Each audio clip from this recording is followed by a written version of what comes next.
نافرمانی کا ارادہ نہیں ہے، بلکہ یہ اقدام اس نے مجبوری میں کیا ہے اور ضرورت کی حد تک ہی کیا ہے، ایسا نہیں ہے کہ ضرورت سے زیادہ استعمال کر رہا ہے۔ تو اللہ پاک فرماتے ہیں لا اسم علیہ، پھر یہ گناہگار نہیں ہے، قصوروار نہیں ہے۔ اللہ کے حبیب صلی اللہ علیہ وسلم نے حدیث میں فرمایا انما الاسم علی البادی، جو ابتدا کرتا ہے سارے گناہ اس کے سر جاتے ہیں۔ ہمارا کام یہ نہیں تھا کہ ہم اس قسم کے موضوع پر گفتگو کرتے۔ آپ نے اس سے پہلے نہیں دیکھا ہوگا کہ ہمارے علماء فضلائے دارالعلوم و قاسمی برادری کبھی ایسے پروگراموں کے لیے اکٹھی ہوئی ہو اور کبھی ایسے جلسے و جلوس کے لیے وہ میدان میں آئے ہو۔ ہم تو بہت سنجیدہ، بہت ٹھنڈا پروگرام اور بہت ہی مثبت پروگرام لے کر چلتے ہیں۔ ہمارا اصل مزاج تو وہ تھا جو آپ نے 40 لاکھ کے مجمع میں دیکھا تھا۔ وہاں آپ نے نہیں سنا ہوگا کہ کسی باطل فرقے کا تذکرہ بھی زبان پر آیا ہو، کسی خبیث انسان سے اپنی پاک زبان کو آلودہ کیا گیا ہو۔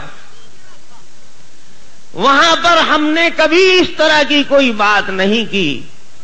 ہمارا اصل مزاج یہ تھا۔ لیکن ایک مسافر جو اپنی منزل کی طرف تیزی سے بڑھتا جا رہا ہے، اس کی کامیابی کو دیکھ کر اور اس کے پرامن طریقے سے منزل مقصود کو پا لینے کے حسد میں اگر راستے میں کچھ لٹیرے اس پر حملہ کر دیتے ہیں تو وہ مسافر مجبور ہوتا ہے کہ اپنی منزل کی طرف قدم نہ بڑھا کر پہلے ان لٹیروں سے نمٹ لے، پہلے وہ اپنے سامان کی حفاظت، اپنے جان کی حفاظت کا کوئی سامان کر لے۔ ہماری مجبوری ہے کہ ہم ایسے حالات میں ہم مجبور ہیں کہ ہم کچھ لوگوں کو ننگا کریں، کچھ لوگوں کو ہم پہچنوائیں، کچھ لوگوں کو ہم آئینہ دکھائیں کہ ان کو اپنی تصویر نظر آئے کتنے خوبصورت ہیں وہ۔ اندھوں میں لوگ خوبصورت بنتے ہیں۔ جہاں سارے لوگ اندھے ہوں وہاں تو جگجیون رام بھی یوسف علیہ السلام ہونے کا دعویٰ کر سکتا ہے، اس لیے کہ ساری برادری اندھوں کی ہے۔ دیکھتا کون ہے کہ کالا کوا ہے کہ سفید بگلا ہے؟ کالے کوے کے بیچ میں ایک چمگادڑ بھی ٹپک پڑی۔ یار لوگوں نے کوے کا شور مچایا تھا، لیکن وہ کالا کوا تو ان کے بڑے حضرت ہی حلال کر کے گئے ہیں۔ وہ کوئی ہماری خاص بات نہیں ہے۔ میں تو چاہتا نہیں تھا کہ دوسرے موضوعات کو ہاتھ لگاؤں، لیکن یہ مقطع میں آ گئی ہے سخن گسترانہ بات، تو اس کو آخری انجام تک پہنچا دینا چاہیے۔ یہ دیکھیے کالا کوا کس نے حلال کیا ہے؟ یہ کالا کوا کھانے والے کون لوگ ہیں؟ ان کو پہچان لیجیے آپ۔ ہم اگر عرض کریں گے تو شکایت ہوگی۔ ہم چاہتے یہ ہے کہ ان کا دین و مذہب جو ان کی کتب سے ظاہر ہے، جس پر قائم رہنا ہر فرض سے اہم ترین فرض ہے، ذرا آپ اس کا معائنہ کر لیجئے۔ فتاوی رضویہ 8ویں جلد 8 پر یہ فتویٰ موجود ہے۔ یہ بھی عجیب اللہ کی شان ہے کہ جن لوگوں نے یہ اشتہار نکالا ہے، المشتہر میں نام ہے رضا اکیڈمی کا، تو میں جس فتاوی رضویہ کا حوالہ دے رہا ہوں ان کی بدقسمتی سے یہ فتاوی رضویہ بھی اسی رضا اکیڈمی کا شائع کیا ہوا ہے۔ جو رضا اکیڈمی للکار رہی ہے کوا حلال کوا حلال، اسی رضا اکیڈمی نے حلال کا فتوا شائع کیا ہے، کہیں دوسری جگہ کی بات نہیں ہے۔ فتاوی رضویہ جو رضا اکیڈمی کا شائع کردہ ہے، اسی رضا اکیڈمی کے فتاوی رضویہ جلد 8 صفحہ 369 کے اوپر یہ فتوا موجود ہے۔ سوال کرنے والے نے سوال کیا ہے، جو کوا کے دانا کھاتا ہے اور رنگ میں بالکل سیاہ ہوتا ہے، سیاہ کے معنی کیا ہے؟ اجلا، تو کالے ہی کوے کے بارے میں سائل نے سوال کیا کہ جو کوا کالے رنگ کا ہوتا ہے اور صرف دانا ہی اس کی غذا ہے، نجاست اور مردار نہیں کھاتا، صرف دانے پر گزر کرتا ہے، رنگ اس کا کالا ہے، اس کوے کا کیا حکم؟ اور دوسرا وہ کوا جو کبھی دانا کھاتا ہے، کبھی نجاست کھا لیتا ہے، کبھی مردار بھی کھا لیتا ہے، اس کوے کا کیا حکم ہے؟ 2 قسم کے کوے کے بارے میں سائل نے سوال کیا مفتی صاحب سے، بڑے مفتی صاحب سے، انگریزوں کے کھڑے کیے ہوئے عظیم الشان مفتی صاحب سے۔ اب الجواب سنیے۔ سوال کرنے والے نے جو سوال کیا ہے اس کی تاریخ ہے 24 رجب 1315 ہجری۔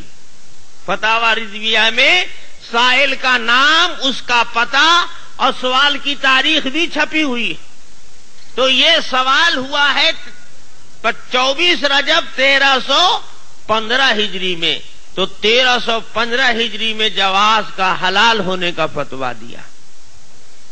2 قسم کا کوا حلال، ایک وہ کوا جو صرف دانا کھاتا ہے اور سیاہ رنگ ہوتا ہے، دوسرا وہ کوا کہ جو سیاہ رنگ تو ہوتا ہے، موسم گرما میں آتا ہے، اور دوسرا وہ کوا کہ جو اک اک کرتا ہے، یا اک اک اس کی آواز میں کلمہ نکلتا ہے، اور یہ خلط کر کے کھاتا ہے، دانا بھی کھا لیتا ہے، غلاظت بھی کھا لیتا ہے، تو صحیح قول کی بنیاد پر یہ بھی حلال، اور صرف ایک قسم کا کوا حرام لکھا، اسی فتوے میں یہ بھی لکھا ہوا ہے۔ اور مردار خار کوا جسے غراب ابقا بھی کہتے ہیں کہ اس کے رنگ میں سفیدی بھی سیاہی کے ساتھ ہوتی ہے، بالاتفاق ناجائز ہے۔ تو ناجائز کون کوا ہے؟ غراب ابقا، جو صرف مردار کھاتا ہے، دانا استعمال ہی نہیں کرتا، صرف نجاست، غلاظت اور حرام چیز استعمال کرتا ہے، اس کوے کو غراب ابقا کہتے ہیں، اور یہ بالاتفاق حرام۔ اور اس کا رنگ کیا ہے؟ کہتے ہیں رنگ میں سفیدی بھی سیاہی کے ساتھ ہوتی ہے۔ تو خیر، یہ ایک قسم کا کوا حرام ہے، اور 2 قسم کے کوے کو حلال بتایا انہوں نے، لیکن ان 2 میں ایک کوے کے بارے میں بتایا کہ وہ آتا ہے، موسم گرما میں آتا ہے۔ تو جو حلال کوا ہے وہ موسم گرما میں آتا ہے، لیکن 10 سال کے بعد اس نے آنا بند کر دیا، اس لیے کہ اب اس سے زیادہ بہترین قدم آ گیا ہے انگریز کا مبارک قدم۔ یہ 1315 ہجری کا فتویٰ ہے، اور پھر 3 جمادی الاولیٰ 1325 ہجری کو، یعنی 10 سال کے بعد ایک سوال آیا ہے۔ اب اس کے جواب میں دیکھیے کیا ارشاد فرماتے ہیں۔ سوال کرنے والے نے سوال کیا، کوا حرام ہے یا نہیں؟ الو حرام ہے یا نہیں؟ یہاں پر سوال کرنے والے نے 2 پرندے کا نام لیا، کوا حلال ہے یا نہیں، الو حرام ہے یا؟ سوال کرنے والے نے یہ نہیں پوچھا کہ کب آتا ہے، کہاں پایا جاتا ہے، اور آپ نے کبھی کھایا ہے کہ نہیں کھایا ہے، اور دیکھا ہے کہ نہیں دیکھا ہے۔ سوال کرنے والے کی عبارت میں صرف دو ہی بات ہے، کوا حرام ہے یا نہیں، الو حرام ہے یا۔ اب دیکھیے الجواب، یہ کوے کے ہمارے دیار میں پائے جاتے ہیں، سب حرام ہیں۔ دیکھا پہلے موسم گرما میں آتا تھا تو حلال تھا، اور اب کہتے ہیں کہ ہمارے دیار میں جو بھی پائے جاتے ہیں، چاہے گرما میں آوے چاہے سرما میں آوے۔ اب تو انگریز بہادر نے جیب بھر دیا ہے، اب کوا ہوا کھانے کی کیا ضرورت ہے، اب تو کچھ اور ہی کھائیں گے۔ اب 10 سال کے بعد دیکھیے فتویٰ دے دیا، یہ کوے کے ہمارے دیار میں پائے جاتے ہیں، سب حرام ہیں، اور الو حرام ہے۔ الو حرام ہے، بہت اچھی بات، الو حرام ہے، اور چمگادڑ تو اسی جلد ہشتم میں اور اسی فتاوی رضویہ میں 368 صفحے پر فتویٰ دے دیا خان صاحب نے کہ چمگادڑ حلال ہے۔ تو خوب چمگادڑ کھائیے، سردی کے موسم میں اور گرمی کے موسم میں تو وہ آتا ہی ہے۔ تو ہم سے کیا پوچھتے؟ ہمارے ہاں اس طرح بے پیندی کا مفتی نہیں ہوتا ہے۔ آپ نے چائے پلا دیا تو آپ کی طرف فتویٰ چلا گیا، اور انہوں نے ناشتہ کرا دیا تو ان کے حسب خواہ فتویٰ ہو گیا۔ ایسے مفتی لوگ کسی خاص ہی شہر میں پیدا ہوتے ہوں گے۔